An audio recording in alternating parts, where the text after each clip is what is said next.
Welcome back, America. We're here with our buddy Steve Moore, economist extraordinaire, the Heritage Foundation, founder of the Committee to Unleash Prosperity, Fox News contributor. Steve, I want to read something to you, and then I want you to comment on it as long as you need to. The Biden administration actually proposed a budget, and that tells us what's in his mind and heart and soul about where he wants to take this country. And the Tax Foundation looked at it, and they said his proposed budget would slash gross domestic product in the long run by 2.2%, slash capital stock by 3.8%, slash wages by 1.6%, result in increased unemployment of almost 800,000. It would decrease American incomes by 1.9% in the long run, raising the corporate income tax to 28%, the largest driver of negative effects. It would drive down GDP by 0.9%, capital stock by 1.7%, wages by almost 1%, resulting in unemployment of almost 200,000. And it goes on and on and on. Yes. And this guy's getting away with saying that he's cut the debt, that he has a responsible proposal. It's like $8 trillion. It's like $7.8 trillion. And everybody is saying, except the hard left, this guy's crazy, what he's proposing here. What's your take? Well, great to be with you, Mark, and I loved your opening monologue. And I do feel sometimes, by the way, like we're living in George Orwell's 1984 when you look at what's happened to our country. I mean, you were 100% correct. Now, let's talk about that Biden budget. You know, I've been doing this for 40 years, so I've examined 40 years of budgets. And normally what happens is Democrats, when they get to the election year, they move to the middle and they pretend like the conservatives. And I got to give Joe Biden credit. He's not moving to the middle. I mean, this isn't the era of big government is over. This is like the era of big government is here to stay, like we've never seen before. You mentioned the fact that he's lying about these deficit reduction numbers. I mean, this is a joke. This is a president in just 3 years in office has increased the 10-year forecast for the debt by $10 trillion, Mark. $10 trillion. How is that reducing the deficit? Second of all, let's talk about taxes for a minute. You know, I'm an old-fashioned Reagan supply-sider. You want to get tax rates low to bring jobs and businesses back. Reagan did it. It worked, Mark. Donald Trump did it. It worked to create a great economy. You're not going to believe this, Mark, but under the Biden tax plan, the United States of America, the land of the free, would have a higher tax rate than Russia and China on our businesses. Now, my old boss, Dick Armey, who I loved and adored, he was the former majority leader, he used to say that liberals love jobs, but they hate employers. This is an assault against American businesses, small businesses, American corporations. It's playing right into the hands of our enemies like China and Russia and the European countries that are our competitors. Trump used to say that these other countries are laughing behind our back. That's exactly what's happening here. This is a put America last budget. And yet he frames it.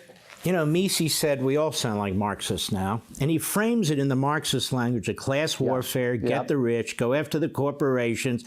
And this is the Democrat Party theme song now, which is we're cutting spending while massively increasing it. We're cutting the debt while massively increasing it. You want to destroy Social Security when, in fact, they refuse to reform it, so they're destroying Social Security and Medicare.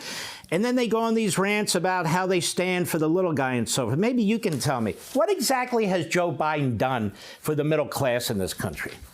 Well, the middle class is poorer since Joe Biden came in when you take account of inflation.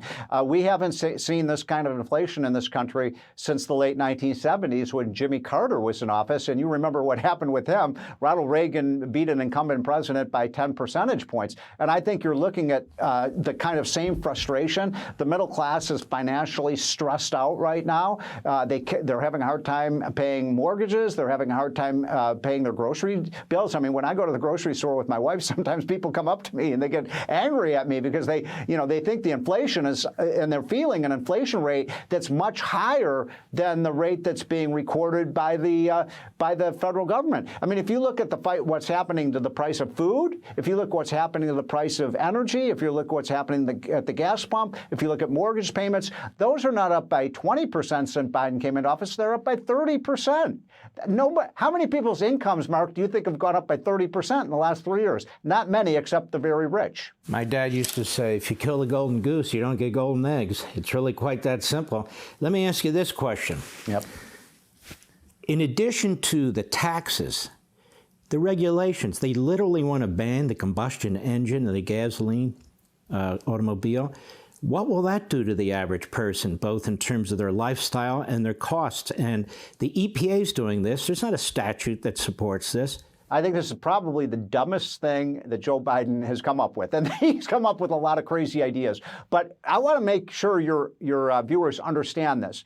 Joe Biden is talking about taking away your car. This is a war against the gas-powered car, and what he wants to do is force consumers and car buyers to buy electric vehicles, whether they want to or not, Mark. Now, I'm not against electric vehicles. I'm not against Teslas. Some of my best friends have Teslas.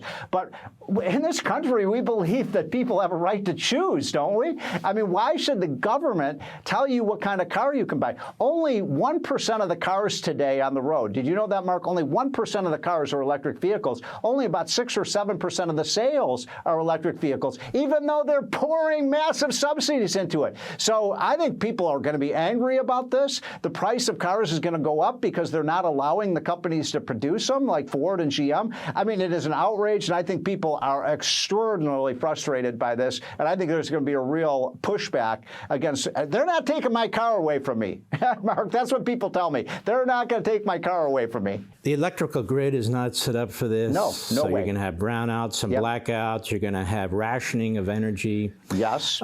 These vehicles and the charging stations, they're not ready for this. They're not ready for the cold weather or freezing weather.